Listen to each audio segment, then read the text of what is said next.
todos los miércoles por el mismo canal tenemos este curso de identidad y valores para todo. Es abierto para todo público, para la gente que nos quiera acompañar. Bienvenidos todos, buenas noches. Damos por comienzo nuestro curso. Entonces, el día de hoy vamos a continuar.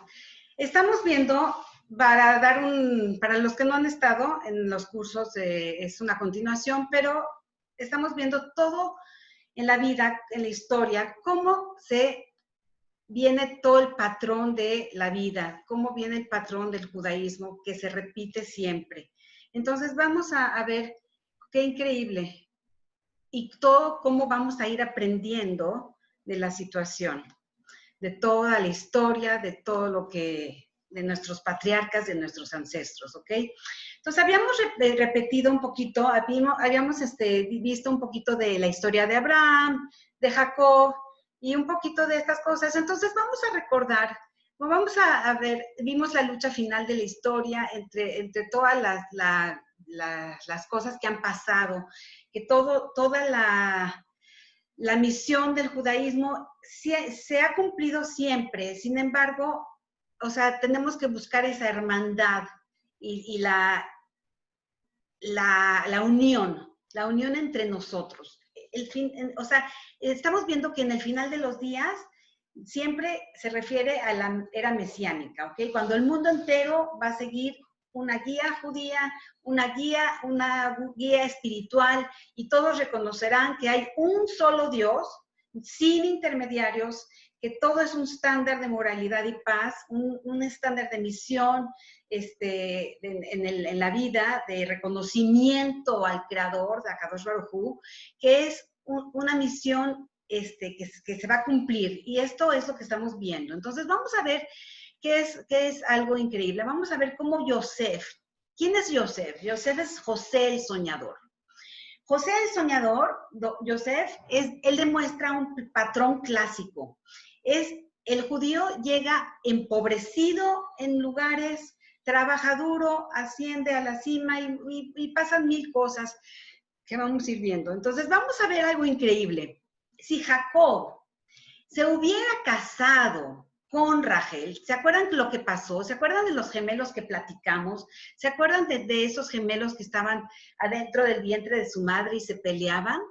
Bueno, pues esos niños, de ahí fue Jacob, ¿ok? Entonces, ¿qué pasó con ellos? Jacob, si Jacob se hubiera casado con Rachel, ¿qué pasó con Jacob? Estuvo en casa de Labán. ¿Se acuerdan de Labán que platicamos del blanco? Que nada de blanco tenía, era más negro que blanco, era todo perverso y era malo, era la persona que le gusta distorsionar y extorsionar a la gente. Ese era Labán. Pues eso fue lo que le hizo a Jacob. Y entonces Jacob trabajó muchísimo tiempo por Rachel. Y Rachel, ¿qué pasó con ella? En vez de entregarle a Rachel, le entregaron a Lea. Entonces, ¿qué hubiese pasado si Jacob se hubiese casado con Rachel? Y si no le hubieran dado a Lea, y si se hubiese casado con Rachel desde el principio, o sea, así como él deseaba en un principio, en lugar de ser engañado para que se case con Lea y después que también le dieron sus concubinas y todo esto, quizás Yosef hubiera sido su primogénito. O sea, el hijo de Rachel, que fue Yosef, José el soñador, hubiera sido el primogénito. Pero ¿qué pasó? Al pasar de los años, o sea, a pesar de que Yosef fue el 11º hijo, el 11º hijo de Jacob, es el quien domina en la historia. Es el quien domina en la narrativa entre todos los 12 hermanos y en toda la historia.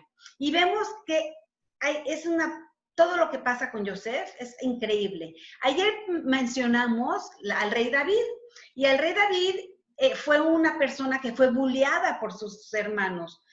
lo molestaban y lo hicieron sufrir y lo rechazaron, hasta el mismo padre lo rechazó.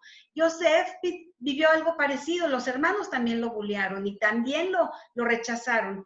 Y aquí tenía algo interesante. Entonces aquí vemos que para empezar, José tenía una posición clave en la familia. Él como resultado de ser, es un hijo muy esperado porque es el primer hijo de la esposa favorita de Jacob. Su padre parecía demostrar una considerable cantidad de favoritismo, era el consentido, le compró la túnica especial de colores y esto generó muchísimo celo entre sus hermanos. Sin embargo, sería equivocado o erróneo ver su comportamiento de manera así simple. Hay que ver las cosas más profundas. O sea, no podemos pensar en como si fuera una típica familia disfuncional, porque a pesar de todo esto, es cierto que esas grandes personas tenían un nivel espiritual muy grande, pero también cometían errores, sí.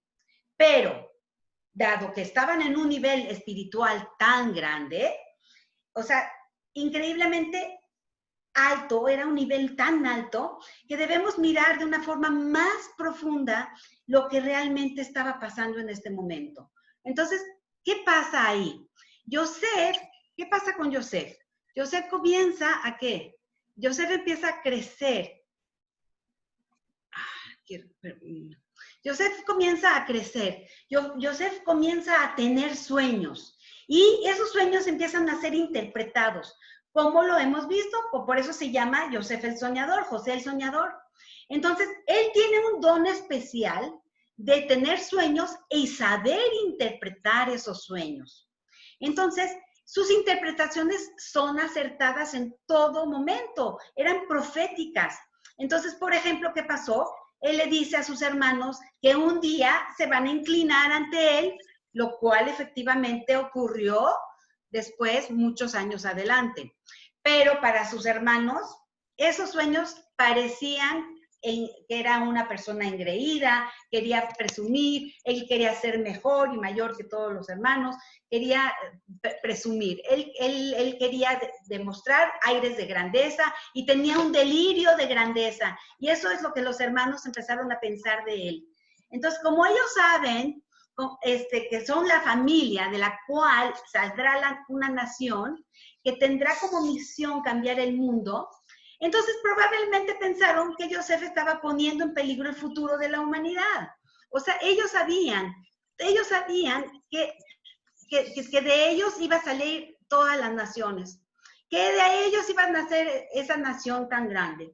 Entonces, empezaron a imaginar que Yosef era que alucinaba las cosas, que deliraba, que tenía un aire de grandeza, que era prepotente, que era engreído y que era todo lo peor que se encontraba. Entonces, ellos creían que Yosef iba a interrumpir esto que estaba planeado para el futuro, era el futuro para toda la humanidad. Ellos bien conocían la historia familiar y en cada generación hubo una oveja negra.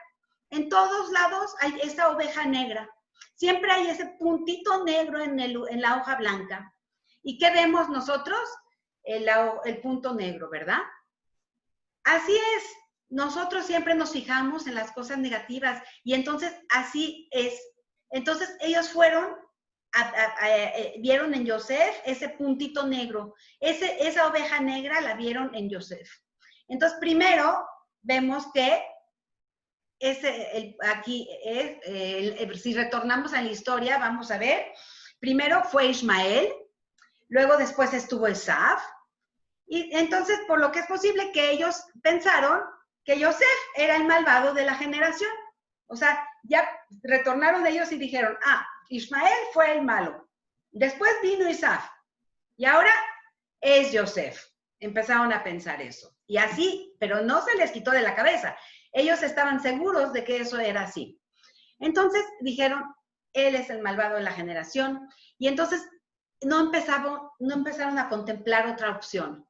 Comenzaron a bulearlo. empezaron a maltratarlo, empezaron a tratarlo mal, empezaron a rechazarlo, empezaron a hacerlo de lado. Entonces, finalmente terminaron, ¿qué? Vendiéndolo como esclavo. Le quitaron su fina túnica que su papá le regaló de colores, la mancharon con sangre de cabra, de borrego, y se lo llevaron a su papá, a Jacob. Y hicieron creer que se lo había comido un animal salvaje, que un animal salvaje lo asesinó. Mientras tanto, Yosef es llevado por una caravana de ismaelitas de Egipto, donde se convirtió después en esclavo. Pero vean algo interesante. Yosef pudo haber sido transportado en una caravana de estiércol, ¿verdad? De desechos, de basura. Pudo haber sido transportado en un camión de animales, ¿verdad? Pudo haber vendido, transportado en un camión de cosas desagradables. Sin embargo, Hashem lo premió y lo transportaron en un lugar, en un transporte de aromas deliciosos, de perfumes. Ahí la vida empezó a darle color a Yosef. Pero, ¿qué pasó? En Egipto se convirtió en esclavo de un hombre de la realeza, que ese hombre se llamaba Potifar. Entonces, vamos a ver. Para eso tenemos que saber un poquito la historia. Antes de seguir, es importante que analicemos cómo era Egipto. O sea, Yosef llegó a Egipto, ¿ok? ¿De dónde venía? Del pueblo donde vivía con su familia. Pero vamos a ver qué era Egipto en aquella época. Si nos retornamos en la historia, vamos a ver que en esa época histórica, Egipto era una civilización, era la segunda gran civilización de la historia. La segunda gran civilización de la historia. ¿Cuál era la primera? La primera civilización fue Mesopotamia. Y esto ya lo habíamos mencionado anteriormente. Pero vamos a ver, geográficamente Egipto en su mayoría es desierto. Todo alrededor es desierto, pura arena, pura tierra, ¿ok? Excepto por el río Nilo que atraviesa en medio, que es el más largo del mundo.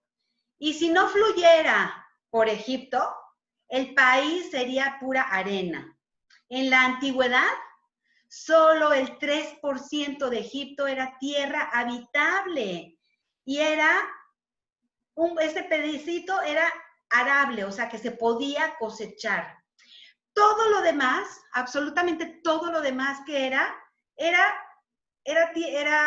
desierto, era totalmente desierto, era impresionante, era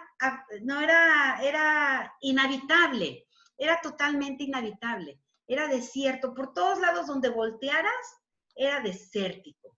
Era impresionante, increíblemente desértico.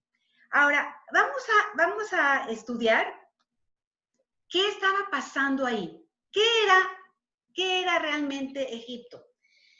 Si nos damos cuenta, lo habíamos mencionado alguna vez, que como es un desierto enorme, es una gran barrera de defensa natural.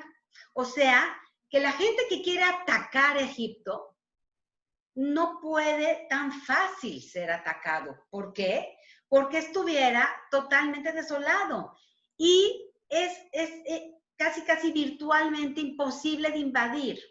Entonces, ¿quiénes fueron los únicos que invadieron alguna vez Egipto? Fueron los asirios, los hicsos y finalmente Alejandro Magno.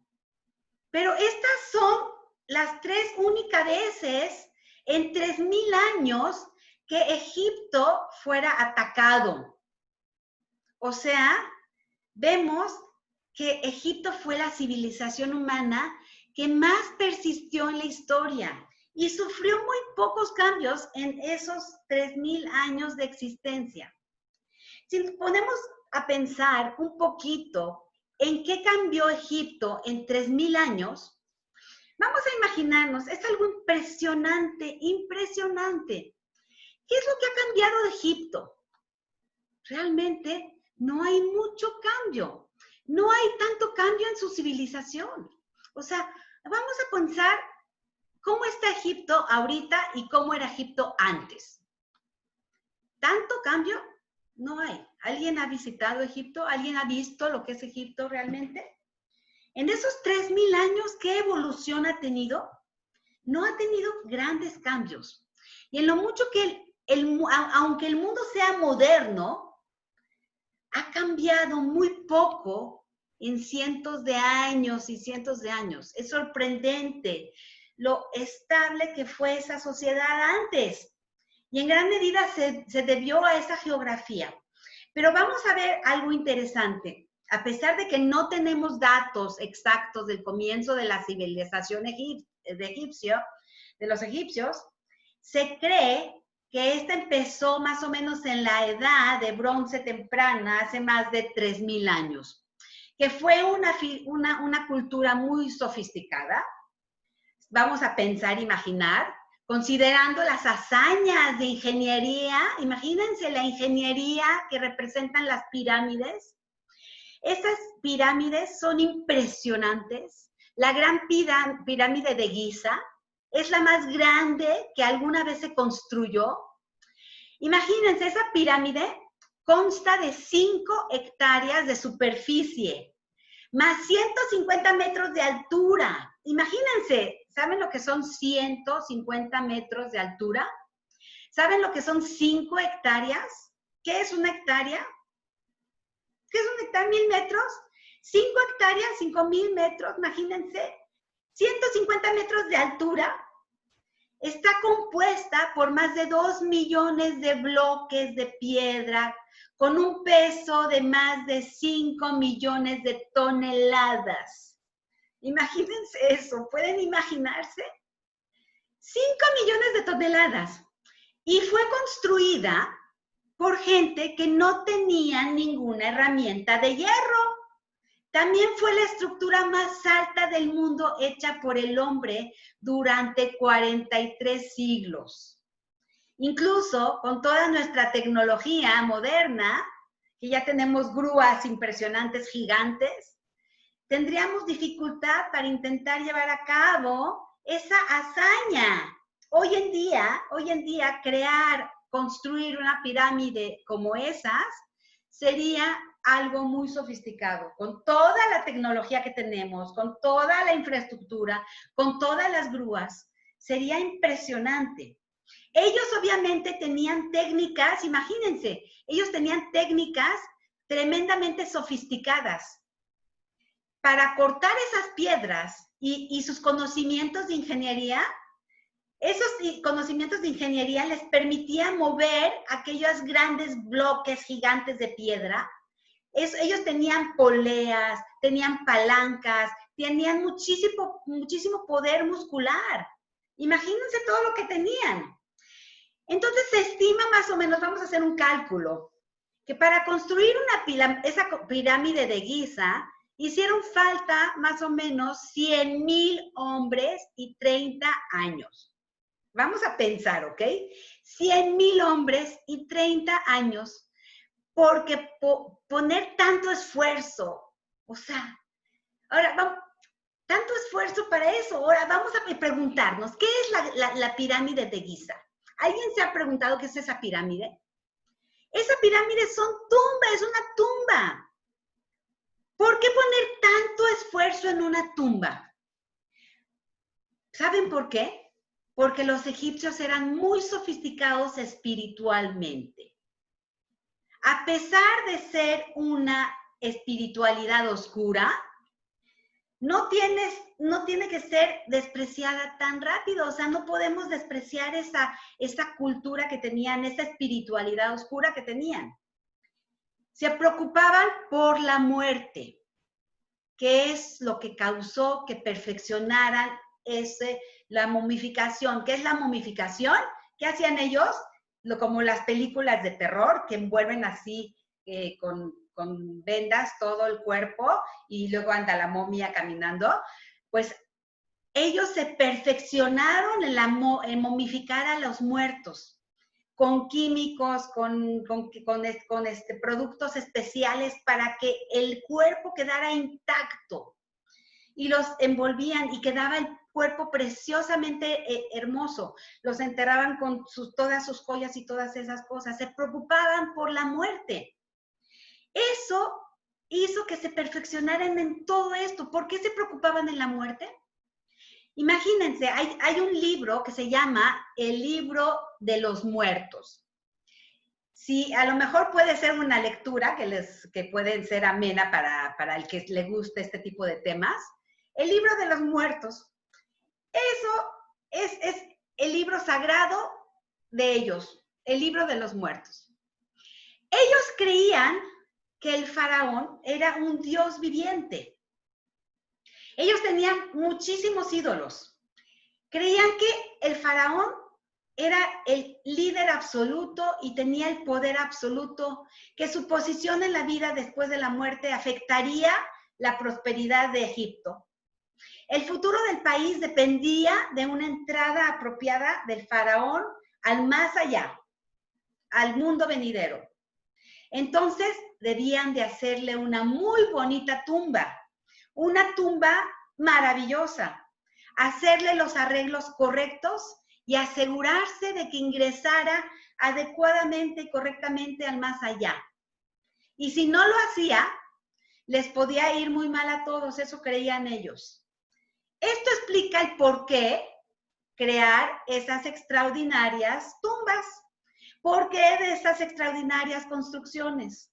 ¿Por qué de esas extraordinaria infraestructura? Porque ellos creían que esa era la puerta, la entrada al más allá para su Dios. Cada uno era un Dios. Los faraones era un proyecto nacional que involucraba todo el pueblo egipcio. Esta cultura tan sofisticada era tan opuesta al judaísmo totalmente. Es totalmente como, o sea, no podemos creerlo.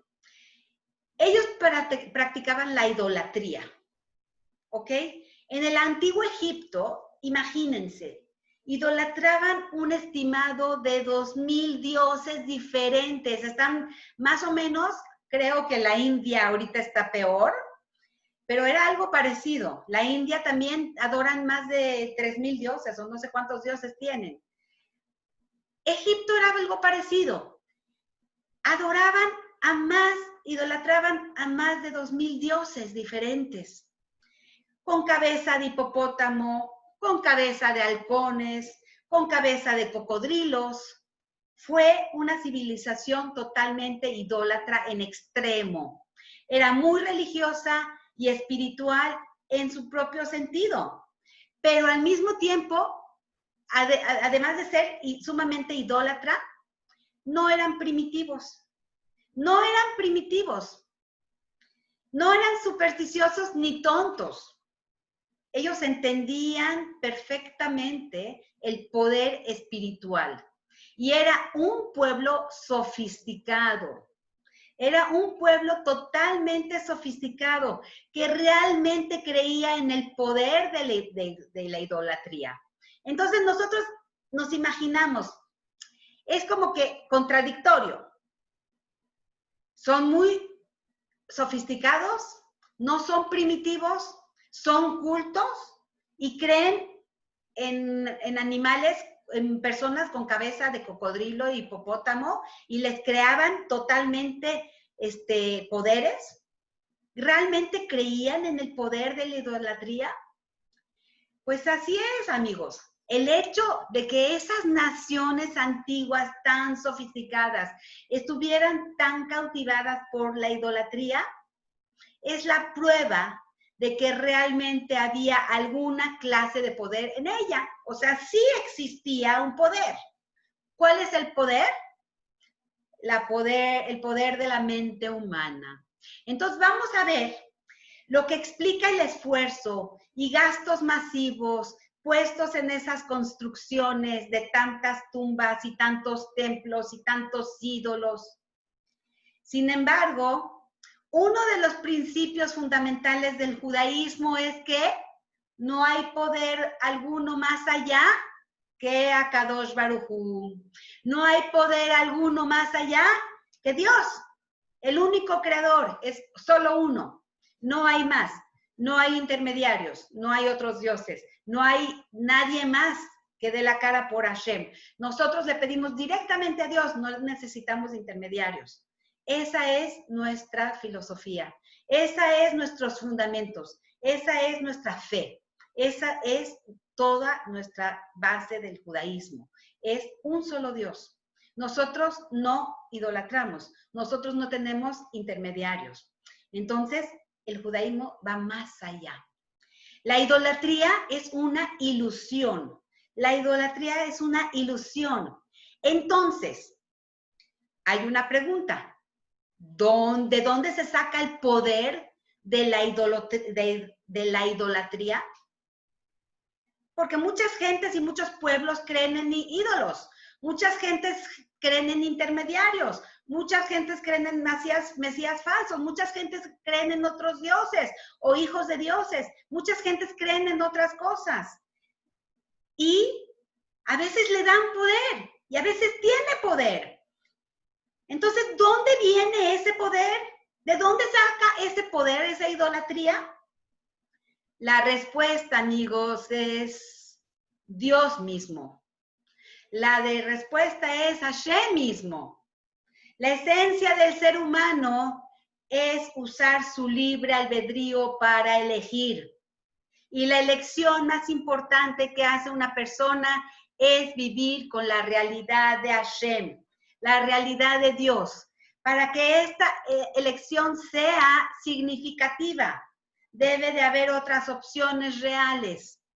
Hashem pone, por lo tanto, poder real en la idolatría para permitir a la humanidad ejercer su libre albedrío en las decisiones más significativas. Hay el poder de la idolatría. Hay el poder en su mayor parte ausente, está totalmente. O sea, sí hay un poder, pero el poder está en tu fe. El poder está en tu mente. El poder está en ti. El poder está en la fuerza que tú le das. Y Hashem te encamina. Está escrito en hebreo, donde la persona, ¿cómo dice?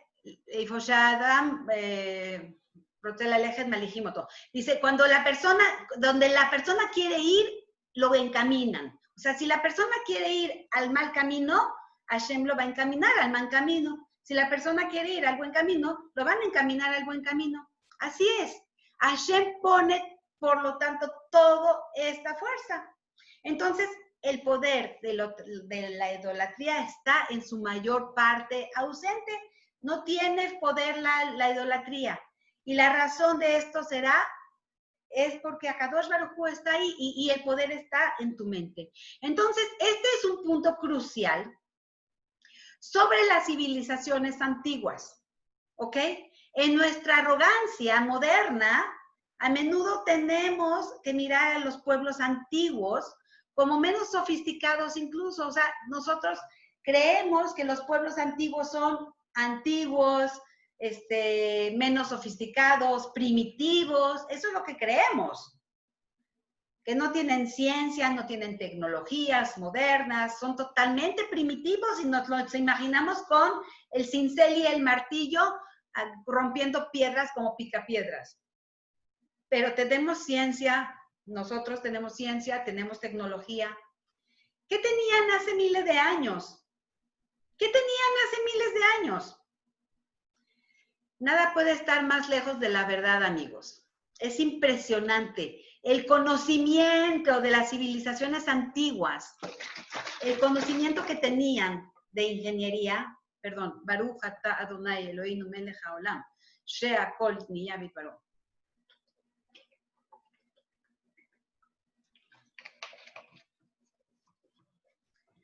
El conocimiento de las civilizaciones antiguas era impresionante, como lo mencionamos anteriormente.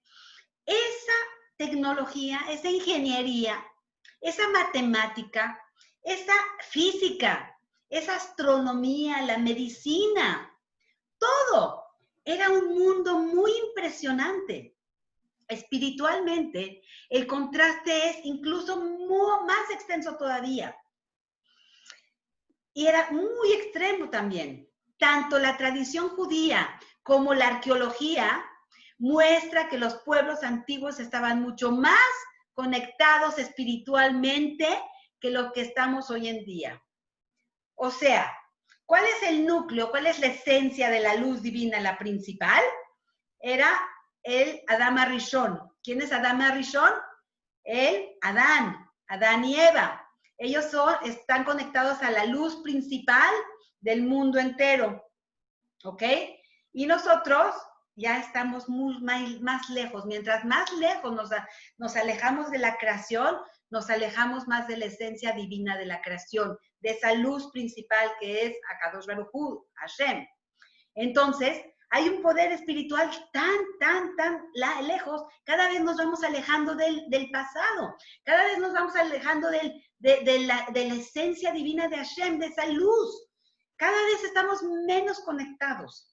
Antes estaban mucho más conectados espiritualmente a esa esencia divina, a esa esencia. Nosotros ahora estamos muy alejados, no nada más de la esencia divina, de todo, porque ahorita estamos materializados, estamos tan bajos espiritualmente, ya no tenemos esa elevación totalmente espiritual, ya no lo tenemos. Totalmente aparte, ya no somos a lo mejor idólatras en piedras y cosas así, pero tenemos idolatría pura. La idolatría pura está disfrazada en los coches, en el dinero, en el fútbol, en las películas, en los ídolos, en las personas, en todo. Ya está, la idolatría está disfrazada. Es idolatría totalmente también. Pero antes era idolatría y tenían el Yetzer Hara, el instinto negativo para hacer idolatría. Pero es increíble. Ese poder espiritual, tanto idólatra como puro, que era increíble que podía ser utilizado. Hoy en día hemos perdido ampliamente esa conexión. Esto explica por qué las civilizaciones antiguas ponían muchísimo esfuerzo en la religión y en las construcciones religiosas. ¿Por qué la Torá se dice que la idolatría tenía una atracción tan poderosa? Así como nosotros tenemos atracción al chocolate, a la comida, al sexo, a los deseos carnales, a todas esas cosas, tenemos atracción, nos llama, así era la idolatría. Te llamaba como si fuera un pastel delicioso, así que se te antoja, lleno de chocolate batido o cosas así. Así era la idolatría. La idolatría llamaba a la gente. Es impresionante, tenía una atracción poderosa. La tradición judía nos enseña que el antiguo Egipto, además de ser un lugar de idolatría, era un lugar de inmoralidad. Era un lugar lujurioso. Era un lugar de totalmente inmoralidad, o sea, estaban totalmente perdidos. Entonces, arrojar al joven Yosef, vamos a retornar a Yosef, haber abandonado, traer a Yosef, arrojarlo y aventarlo aquí en este ambiente, era un ambiente totalmente perverso. Entonces, haber puesto a Yosef en este lugar, como ya lo escuchamos, era totalmente difícil, era totalmente perverso, era terrible. Entonces, habiendo sido separado de la influencia monoteísta de su familia, José, era muy chiquito, a esa temprana edad, tenía 17 años cuando fue vendido como esclavo. O sea, era un jovencito. Yosef tenía una gran desventaja en esa sociedad libertina, imagínense. Sale de un lugar tan sagrado, monoteísta, que le gustaba estudiar, Torah y les gustaba estudiar y era un niño de casa y de repente, ¡pum!, llega a ese lugar, a ese mundo gigante, a ese mundo tan grande, tan impresionante y una sociedad libertina totalmente. Era opuesto a lo que él había vivido, a lo que él había crecido. Y la esposa de su amo, la señora Potifar, lo encontraba muy atractivo. Yosef era hermoso. Entonces la esposa de su amo lo vio precioso y dijo, wow, este muchachito va a ser para mí. A ellos no les importaba tener eran totalmente perversos, estaban totalmente perdidos. Además de eso, Yosef era hermoso, no nada más de belleza encantadora físicamente, sino Yosef tenía muchas virtudes.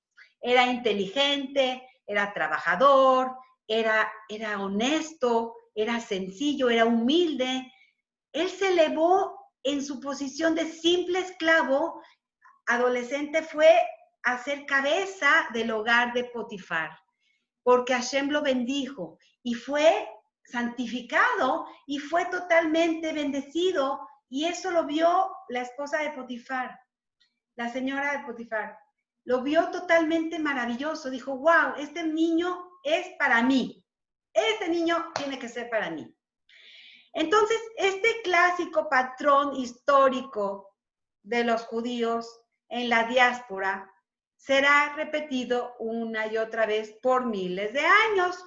Llegar pobre a una tierra extranjera, hacerle frente a una mala situación, trabajar duro y por la gracia, por la inteligencia, por ser dedicados, por ser honestos, por ser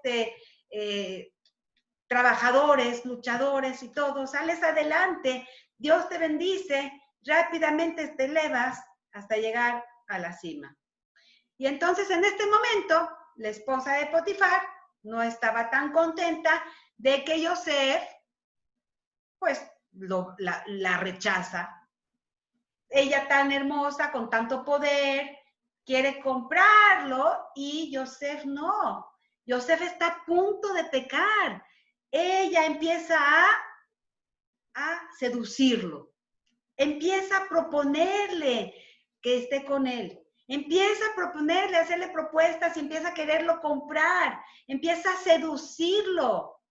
Yosef rechaza sus propuestas y sin embargo, un día empieza a seducirlo más físicamente, provocándolo sexualmente. ¿Y qué pasa? Yosef empieza su persona como humano, de cuerpo y hueso, de carne y hueso, empieza a reaccionar y está a punto de pecar. En el momento que se ve en el espejo, en el reflejo de la ventana, espejo, no sé qué era, vio la imagen de su padre y también vio su tzitzit, su manto de tzitzit, y recordó las mitzvot, recordó su pasado, recordó a su padre y dijo, yo no puedo pecar. Rechaza a Potifar, a la esposa de Potifar, y ella se siente mal. Después, ella busca ese momento otra vez. ¿Y qué hace? En el momento de que ella, de ese momento que ella lo busca, en ese momento fue una celebración nacional. Y ella trata, cuando en ese momento de que sucede esto, que él la rechaza, que en ese momento ve reflejado su imagen y ve los tzitzit y la rechaza, ella ve la oportunidad de arrancarle sus ropas. Y él logra escapar. Él logra escapar. Ella, muy enojada, está indignada, ella lo acusó de que él la quiso violar o de que la violó. Entonces el señor Potifar llegó a su casa, su esposa le contó la mentira y Yosef termina en prisión. Entonces Joseph, ¿qué pasa? Pero Potifar, su amo sabía perfectamente que ella mentía. Él sabía que ella mentía, pero por honor a su esposa y por honor a él, la vergüenza de que la mujer hace eso, ¿qué hace? Se queda callada la boca, dice, lo voy a poner un ratito en el calabozo, en la cárcel, lo voy a poner en prisión y después lo saco, pero se le olvidó. Entonces Joseph, que era el sirviente principal, de nuevo estaba en el fondo. O sea, de hasta arriba, que primero fue esclavo, sube otra vez y ¡pum! Otra vez cae al fondo. Este es el judío de la diáspora. Estos son los patrones que vivimos hasta la fecha. Es el judío de la diáspora, somos nosotros. Somos nosotros. Llegamos a un país, nos elevamos y ¡pum! Volvemos a caer. ¿Por qué? Porque nos sacan, porque nos corren, porque nos empiezan a odiar, porque nos empiezan a bullear, porque nos empiezan a decir judíos desgraciados, porque nos empiezan empieza el antisemitismo a brotar. Y eso, y tienen que empezar de nuevo, tenemos que empezar de nuevo otra vez, ya sea aquí o allá, en cualquier lugar. Eso es lo que pasa siempre, es el patrón que se repite siempre. Y señores, se me está acabando el tiempo. Voy a decir nada más unas palabritas. Tengo clase, ya saben que tengo clase en un momento.